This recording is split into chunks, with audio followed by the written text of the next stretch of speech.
a Deus, né? Porque eu realmente gosto. Cada um outro é o louvor. Deus fala muito mais com ele no louvor. Ele está lá todo triste, com um grande problema nas mãos. Ele ouve o louvor, Deus fala com ele. E assim Deus vai falando. Às vezes Deus usa outras pessoas para falar com você, pessoas que você não conhece. Enfim, Deus fala, né? E ele fala com quem? Para quem? Para nós, que somos a sua propriedade. Ele tem um interesse peculiar nas nossas vidas. Por isso, constantemente ele fala conosco. É a maneira dele nos dirigir para que o quê? Para que tudo dê certo, né? Saia de acordo com aquilo que ele planejou para cada um de nós. E eu sei que nesse ministério nós temos essa bênção de ter essa oportunidade de tudo que nós geramos é gerado no Espírito. Irmãos, isso é um privilégio.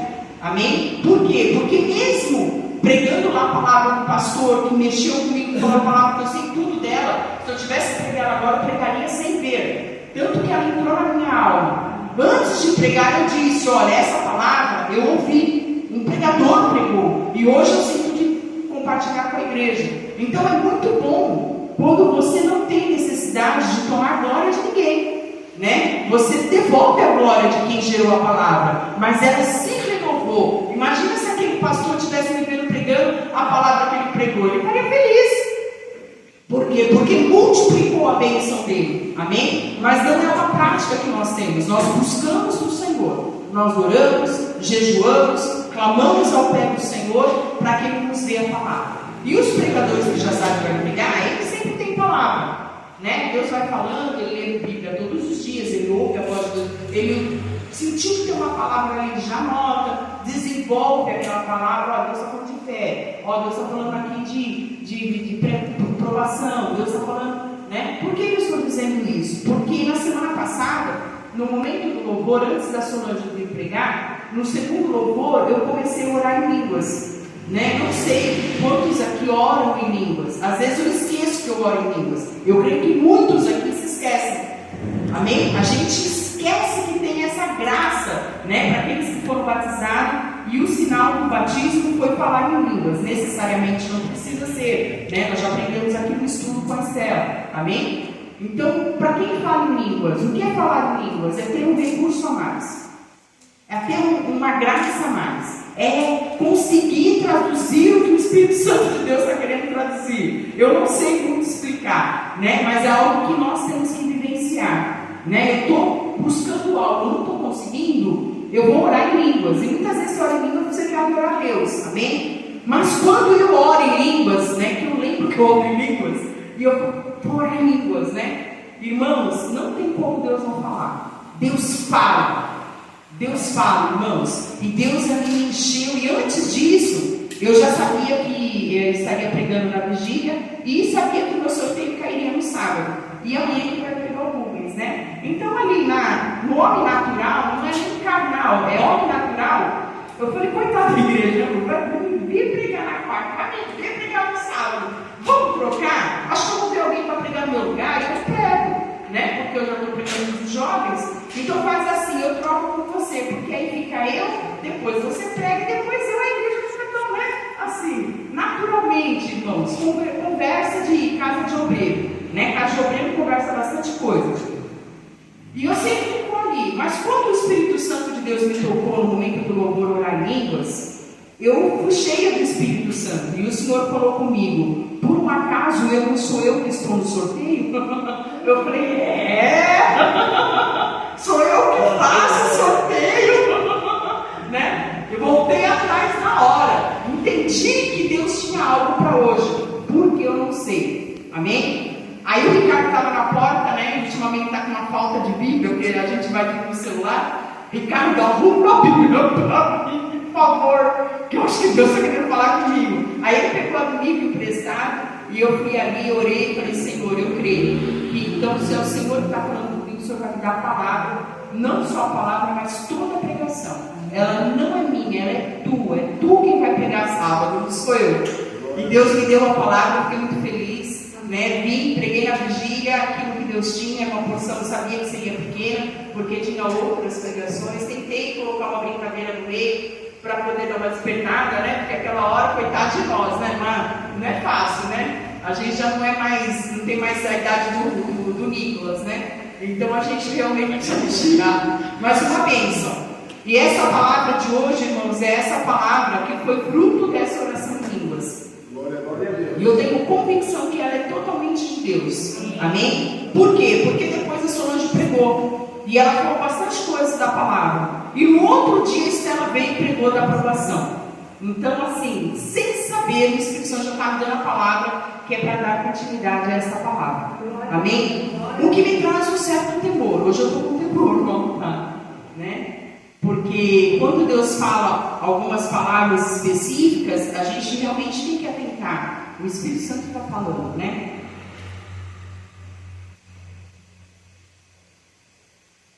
Nós não sabemos, mas Deus sabe, né? Nós tivemos essa experiência no domingo antes da pandemia, né? A apóstola estava lá atrás, ela voltou e ministrou na igreja porque tinha um anjo para dar vacina em cada um de nós, né? Então foi um final de semana antes da pandemia.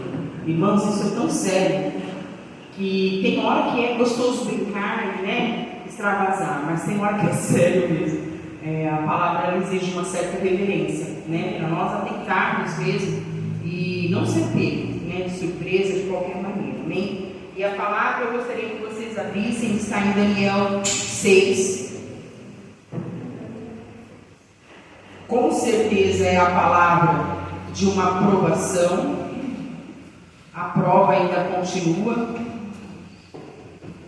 E hoje nós só vamos analisar os motivos, as decisões, o que é revelado no momento das provações e o que acontece, né, com as perseguições. Amém? Então foi o primeiro para mim, Flor. Eu falo Lívia, então eu parei de falar. É flor, amor, coração. Porque toda vez eu erro. São estratégias. Glória a Deus. Abrem aí Daniel 6, senão eu vou estar lendo, os irmãos vão estar acompanhando. Mas essa é a palavra, guarda isso. Eu gostei demais dessa frase, né? Porque eu não sei quem é. Diz assim: abandonar tudo e seguir a Cristo é a maior decisão que uma alma vivente pode fazer na terra. Abandonar o quê? Não sei. A Bíblia fala que é aquele que abandona pai, mãe, irmão, casa, amigo, né? Então eu não sei, talvez para cada um de nós tem algo que nós precisamos realmente abandonar. Amém? Por um tempo, definitivamente, né? Eliseu abandonou definitivamente, né? A palavra fala que ele desfez de tudo. Amém? Quando Jesus chamou os discípulos, eles largaram. A Bíblia fala que ele largou na mesma rede, né? E nós sabemos que eles eram pescadores, era a forma deles viverem, né? Era o ganha-pão deles, né? Então imagina quem trabalha de Uber tem um carro, ele vai lá e dá o carro, né? Então ele vai trabalhar como? Não tem como. Então eu abandonar, deixar e seguir a Cristo, né? Não é abandonar por abandonar, tem uma motivação, né? Tem um porquê, né? Um missionário, ele deixa a sua casa, a sua nação, sua família, ele deixa tudo para ir em outro lugar. Muitas vezes ele não tem onde ficar, ele não sabe falar a língua, né? Ele não conhece os costumes. Mas por que alguém faz isso? Até hoje tem gente que faz isso. A gente não tem muito assim contato com missionários, mas eles fazem, né? E seguir a Cristo ainda é a maior decisão que uma alma pode fazer na terra. Amém? Então, se seguir a Cristo e deixar algo ou tudo, então é para nós analisarmos o que é que nós vamos ter que deixar. O que é que o Senhor está olhando para nós e está vendo como um grande impedimento e nós não estamos vendo? Amém? Então isso aconteceu lá com Daniel. Pode passar.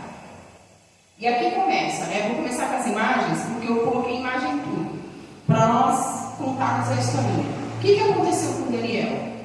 Daniel, ele estava lá, né, no meio do povo dele, falando a língua dele, comendo a comidinha dele, o figo, né, o pão asmo, né, ele fazia lá todos os rituais que eles fazem na Páscoa, né, as comemorações, tudo que nós fazemos, né, na nossa casa, na nossa família, né? Olha, hoje é dia de comemorar Dia dos Pais, então você pega seu pai, sua família, comemoram. Então era isso, ele estava totalmente seguro lá com tudo isso. Mas foi invadido, e ele foi levado, né, como prisioneiro. Ou morria ou era levado como prisioneiro. Aquele que não valia nada virava escravo. Outros morriam, mas aqueles que tinham algum cargo, alguma coisa lá juntamente com o rei, eles eram levados para a cidade como cativos, né? Então é como, sei lá, um cubano que vai para os Estados Unidos, ele é imigrante, né? Nada a ver, é discriminado já só por isso.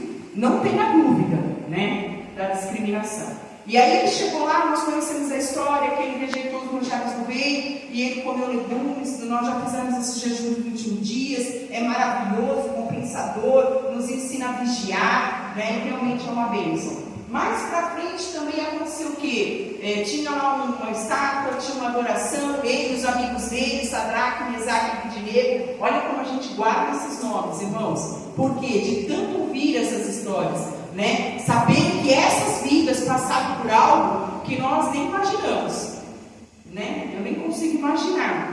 Não sei muito, né, como alguém pode ouvir essas histórias e se imaginar nelas. Mas é deste Daniel que nós estamos falando, tá? Que ele ainda está novinho, e quando ele foi para a cova dos leões, né, ele já era mais velho, ele já estava no reinado, já há um tempo, já estava com prestígio devido a toda essa história da vida dele. E todos que estavam ali ao redor, né, conheciam a história dele, como hoje nós estamos conhecendo e lendo. Talvez até mais, né, porque conviviam com Daniel ali no reino, tá? Então vamos lá, próximo. Motivo da perseguição. Vamos ler Daniel 6, do 1 ao 9. Vamos entender então essa palavra. Eu leio, vocês acompanham aí.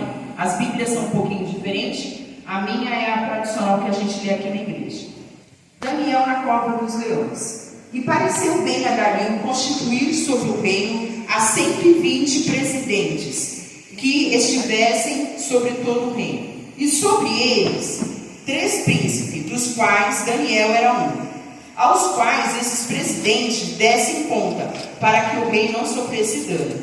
Então o mesmo Daniel se distinguiu desses príncipes e presidentes, porque nele havia um espírito excelente, e o rei pensava constituí-lo sobre todo o reino. Então os príncipes e os presidentes procuraram achar ocasião contra Daniel a respeito do reino, mas não podia achar ocasião alguma, porque ele era fiel, e não se achava nele nenhum vício nem culpa. Então esses homens disseram: nunca acharemos ocasião alguma contra este Daniel, se não procurarmos contra ele